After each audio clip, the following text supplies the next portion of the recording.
Então, eu queria agradecer, então, mais uma vez o convite, e nós vamos fazer no esquema de dupla sertaneja, o Altivo e eu. Então, o Altivo começa apresentando alguns slides, depois passa para mim, a gente ensaiou bonitinho, aí vai dar certo, tá bom?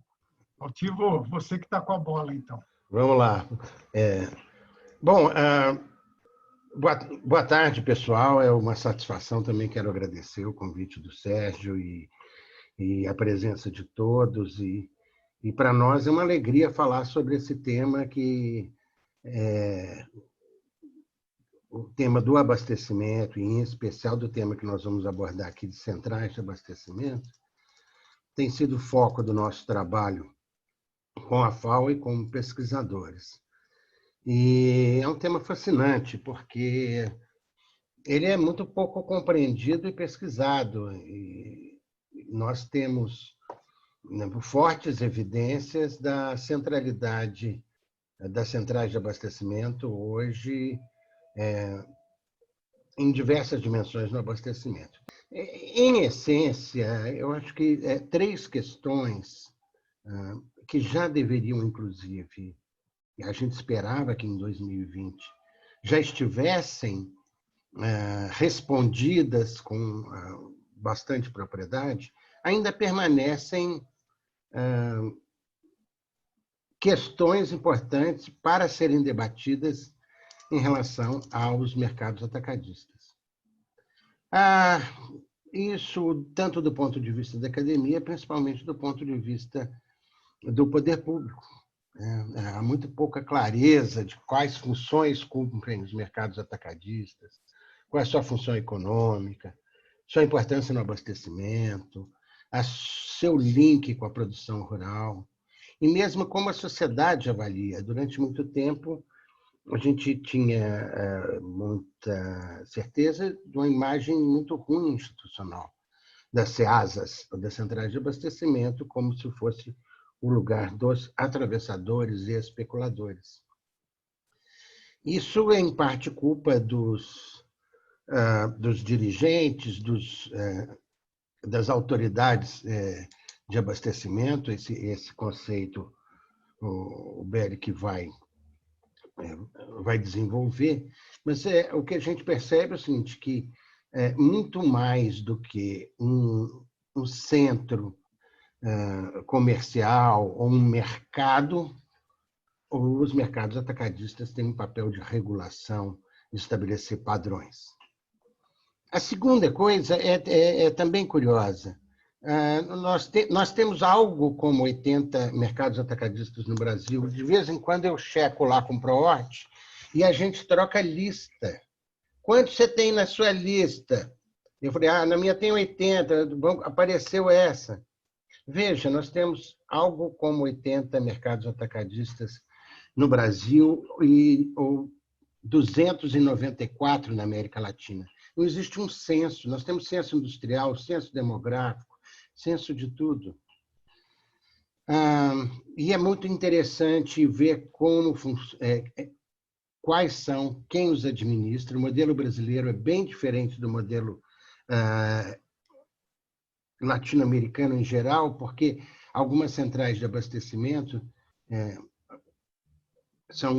tem uma instituição gestora que administra vários entrepostos. Não é o caso do Rio Grande do Sul, mas é o caso, por exemplo, de São Paulo, onde a CEAGESP administra 13 mercados, de Minas 5, do Rio 5, do Paraná 5. E, finalmente, depois de entender, quer dizer, quais são as funções, onde eles estão, como eles são administrados, nós temos dois mercados atacadistas, duas empresas que são federais, CEAGESP e CEASA Minas, que estão dentro do programa de privatização. Um outro tanto de centrais de abastecimento estaduais no Brasil. Outras são municipais e estão começando a surgir as primeiras privadas. E a outra é o que a gente espera chegar ao final da nossa exposição, é o seguinte: quais são os desafios, o que ela deve cumprir? A pandemia nos ensinou uma série de coisas sobre abastecimento, sobre a importância, sobre a resposta desse segmento. E a gente vai compartilhar um pouco dessas descobertas através de pesquisas que nós fizemos, coordenadas desde a FAO, da América Latina, onde nós dois somos consultores. Então, vamos lá, Berg. Mais uma. Bom, nós temos, obviamente, de quais são os papéis, nós temos hipóteses, né, e que são bastante robustas. O mercado atacadista ele tem que oferecer um comércio eficiente para abastecimento. Isso é claro. Mas esse seria o ponto 1. E aí a gente vê uma coisa curiosa, porque o modelo de mercado de concorrência perfeita da teoria neoclássica é baseado no comércio atacadista de centrais de abastecimento. Só que não existe esse tipo de comércio lá. Então, quer dizer, todo o princípio da teoria neoclássica é baseado em algo que não eles não perceberam direito como funciona, porque não funciona assim. Bom, além do comércio, da atividade comercial intensiva, o que a gente tem que considerar é que as centrais de abastecimento são operadas por agentes de mercados ou empresas que geram receitas e geram empregos expressivos. Então, o último estudo que foi feito no Brasil pela Conab, e eu coordenei o estudo, dava conta que nós tínhamos algo como 11 mil comerciantes atacadistas em centrais de abastecimento brasileiros. Esse número, sem dúvida, mudou e não foi atualizado, os dados de 2007. Outra coisa que é um espaço de inserção da agricultura familiar, de pequenos e médios, e não apenas da agricultura familiar, mas tem uma forte conexão com a área urbana, e ela é determinada não apenas pelo comércio, mas as regras determinadas em centrais de abastecimento, como horário de comercialização, tipo de embalagem, origem, moldam a atividade rural. Então, o produtor ele organiza o seu trabalho agrícola, o tempo e a hora de colheita, o transporte, a partir das regras das centrais de abastecimento. Outra dimensão é que, e geralmente pouco percebida, os centrais de abastecimento são o principal fornecedor de uma rede, não uma rede, mas um conjunto imenso de pequenos estabelecimentos com mercados, pequenos supermercados regionais, restaurantes. Então, um número muito grande de pequenas e médias empresas dependem das atividades de comércio das centrais de abastecimento. Finalmente, mas ainda, esse comércio que acontece nas centrais de abastecimento formam padrões. Então, hoje, não apenas o padrão de preços, que é o mais conhecido e utilizado, mas o próprio padrão de embalagem, de peso, de classificação ocorre e é formado dentro das centrais de abastecimento. Né? O que é um tomate 3A, ou quantos quilos tem que ter uma saca de batata, enfim. Obviamente, a sua importância, por isso tudo, é o papel-chave que desempenha na segurança alimentar e também na definição de estratégias para reduzir desperdício. Ao contrário do senso comum, a perda dentro de centrais de abastecimento é quantitativa, proporcionalmente pequena, de 1 a 3%. Mas se o produto chega fora do padrão nas centrais de abastecimento, ele se perderá à frente. Então, esse é um papel de um elo nodal. Vamos para o próximo, Beck? Bom, a gente preparou duas tabelas aí que mostram um tamanho da economia que estão inseridas as centrais de abastecimento a partir de grandes números. Se a gente pega da população, agora já estamos em 210 milhões, 5 milhões de produtores rurais, isso é estabelecimentos, né? Atualizamos ontem. nós temos 187, 188 mil estabelecimentos de varejo, restaurante, mercados, supermercados, 11 mil comerciantes atacadistas e 74 ou 80 centrais de abastecimento. Então, é um funil muito grande, onde a gente vê que essa pequena parte atende ou é o ponto de conexão dessa imensa população. Na tabela de dados, esses são grandes números do sistema. Eu vou chamar a atenção para um dado, que é municípios fornecedores. 3.236 municípios, isso é dado de 17, fornecem para CEASAs brasileiras, ou seja, 60% dos municípios brasileiros produzem alguma coisa que é vendida em CEASAs. Esse dado geralmente não é colocado em evidência, é interessante. E também 20 países, então você tem uma conexão bastante interessante de relação internacional, que serve como atividade contracíclica quando você tem pouca produção. Bom, vamos à frente. Da outra tabelinha também dessas bonitas que a gente apresenta, de grandes números, né? Eu vou pegar o último número que está para analisar. Nós temos 44 bancos de alimentos em centrais de abastecimento, o país que mais tem bancos de alimentos dentro de centrais de abastecimento. Mas essa área de comercialização CEASAs por área plantada. O que significa isso? Essa foi uma pergunta que eu tinha feito quando era diretor da CEASA Minas, que eu queria saber. No mercado livre do produtor, eu sabia qual era a quantidade vendida, mas eu queria saber, a minha pergunta era o seguinte: quanto é que 1 metro quadrado de um mercado livre do produtor anualmente vende? Então, você tem... Eles trabalham 5 dias por semana, então são 200 dias por ano, você tem um giro de produtos, 1 metro quadrado. Ele comercializa, mas eu não queria saber nem quantidade, nem preço, eu queria saber qual a área plantada que ele escoa.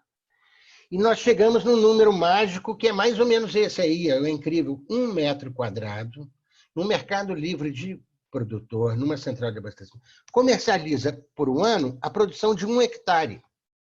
Vejam a força da articulação do canal de escoamento. Então, 1 metro, 1 hectare em um ano. Isso demonstra a importância da comercialização em centrais. Vamos para o próximo. Então, esse número vocês aí depois analisem.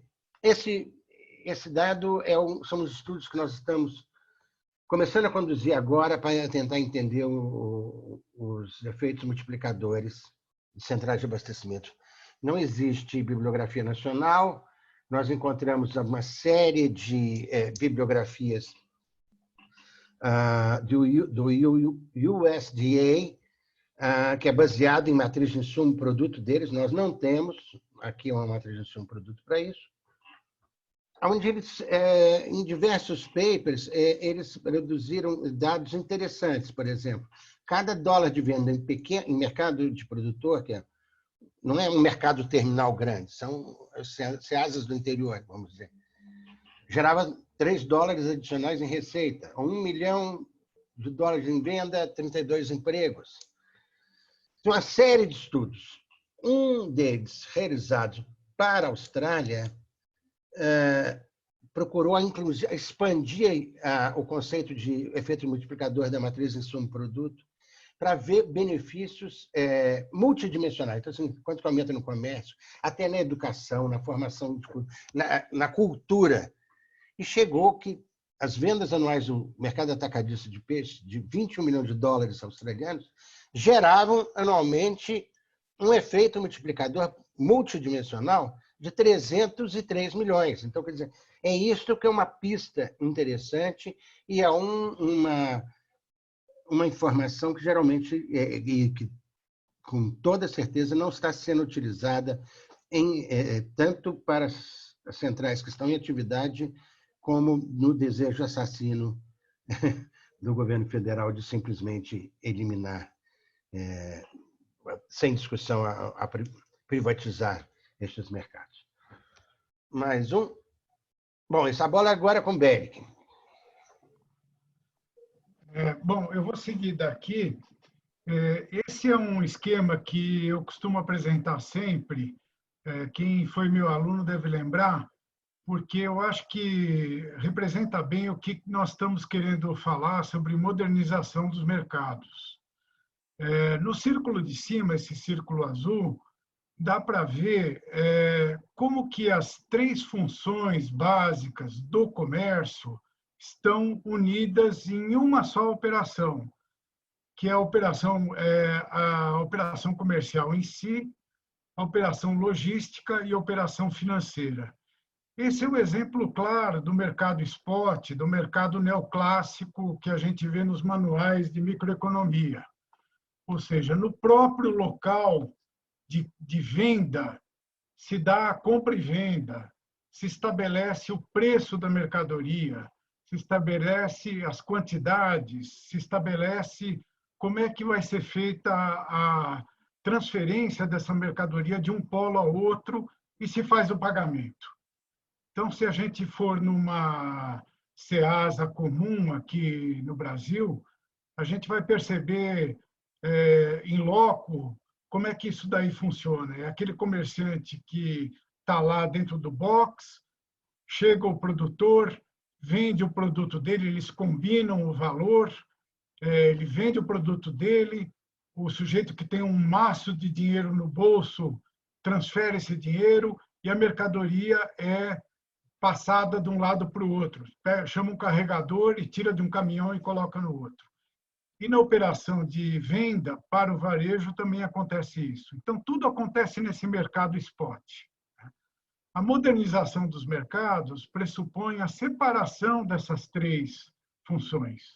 Isso é interessante, porque mostra que elas podem acontecer não simultaneamente e nem no mesmo local. E um pouco essa pandemia está demonstrando essa tese na prática de como é que está acontecendo. Então, a função comercial ela pode se dar à distância, ela é acertada em função de pressupostos, como, por exemplo, a classificação do produto, certificações, tipo de embalagem, grau de maturação do produto, BRICS, uma série de qualificações que entram na transação comercial. E o comerciante que compra e o vendedor não precisa estar lá, eles não precisam ver a mercadoria e definir preço. A logística também é feita à distância. Muitas vezes a mercadoria não passa nem pela Ceasa, ela vai de um polo ao outro, evitando, inclusive, passeio da mercadoria, que a gente conhece bastante. E a transação financeira se dá de uma forma transparente e aberta via uma transferência bancária, por exemplo.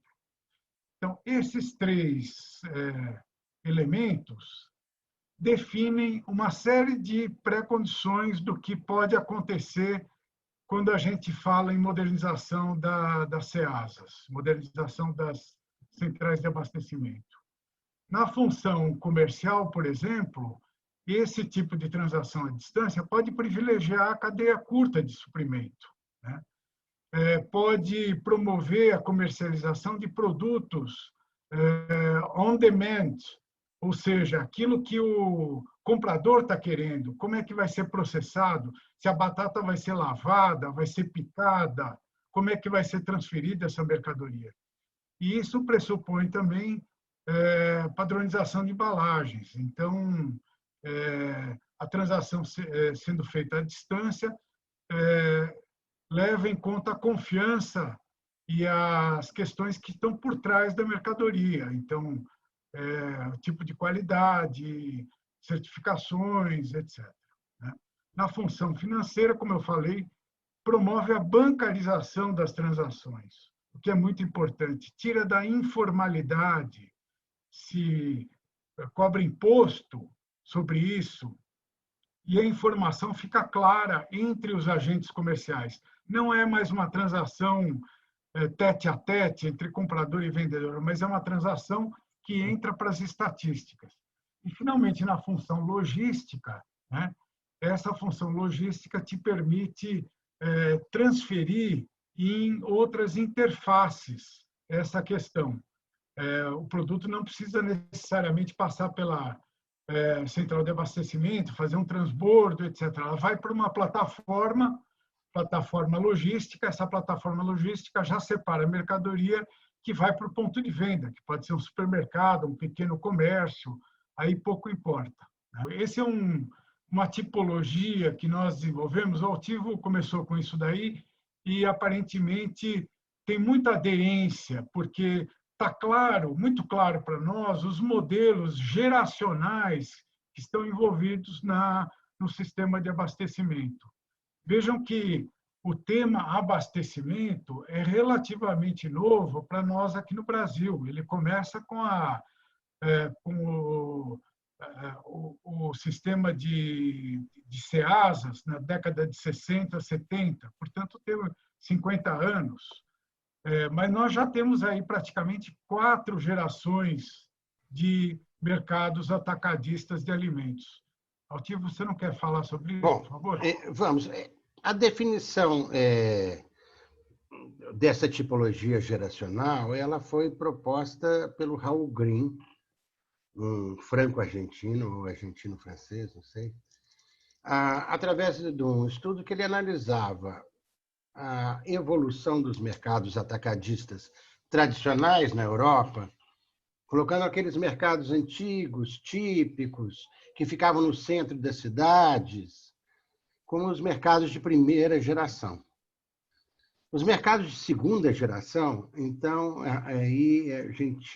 os mercados de segunda geração são aqueles que começaram na década de 70, na Europa, 60, no final de 60, na Europa, em 1970, na América Latina e Brasil, com o Brasil incluído, de criação de grandes centrais de abastecimento fora das cidades, próximo das estradas. Este é o modelo das CEASAs que nós conhecemos. São mercados de segunda geração.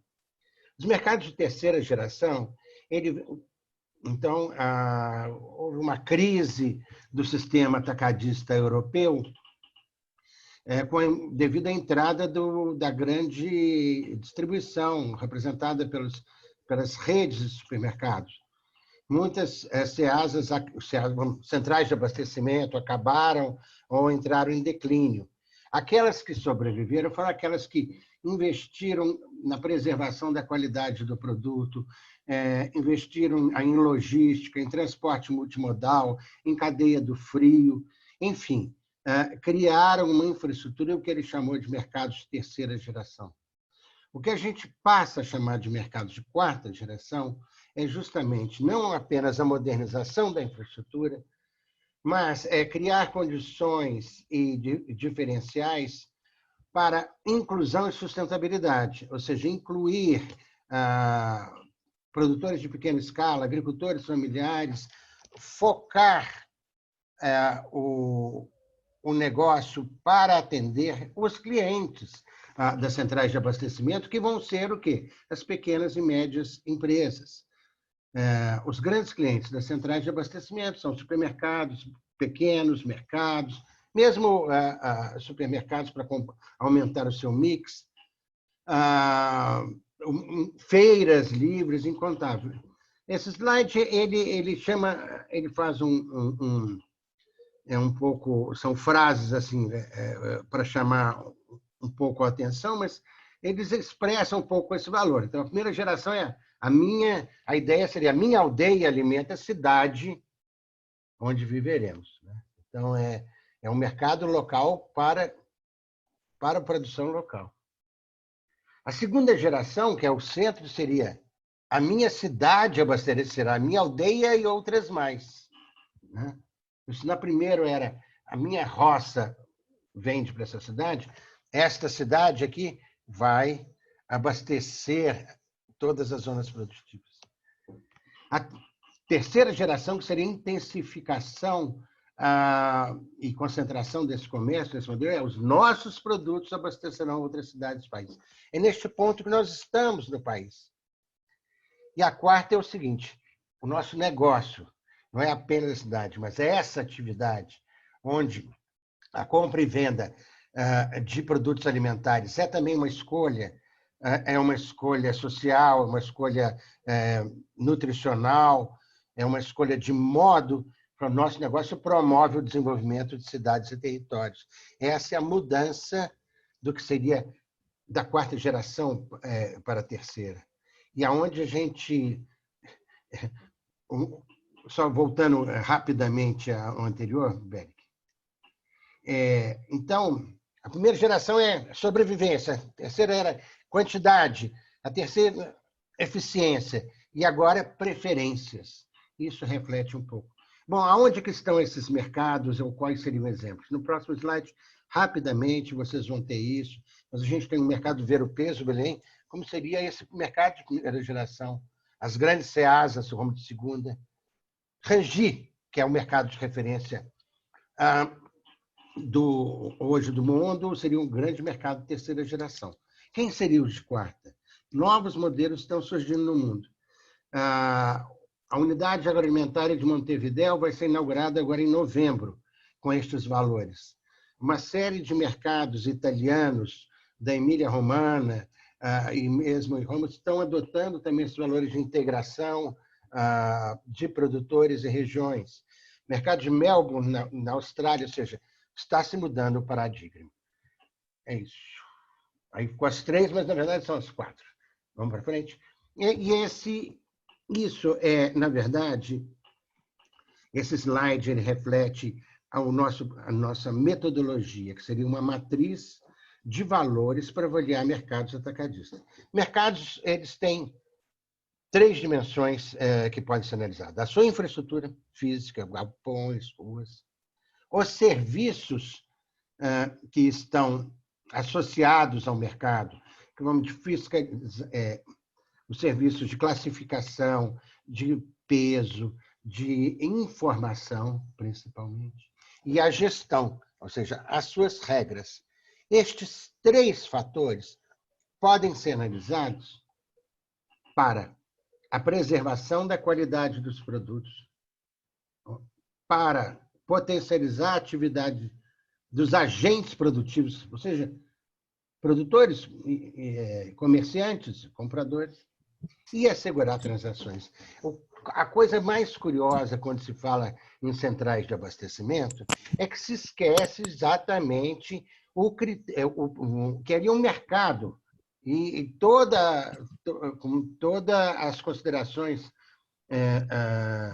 que são definidas na nova economia institucional, que o mercado é um local de construção social, um local de interação, e é o que menos é analisado a questão da transação e dos custos de transação.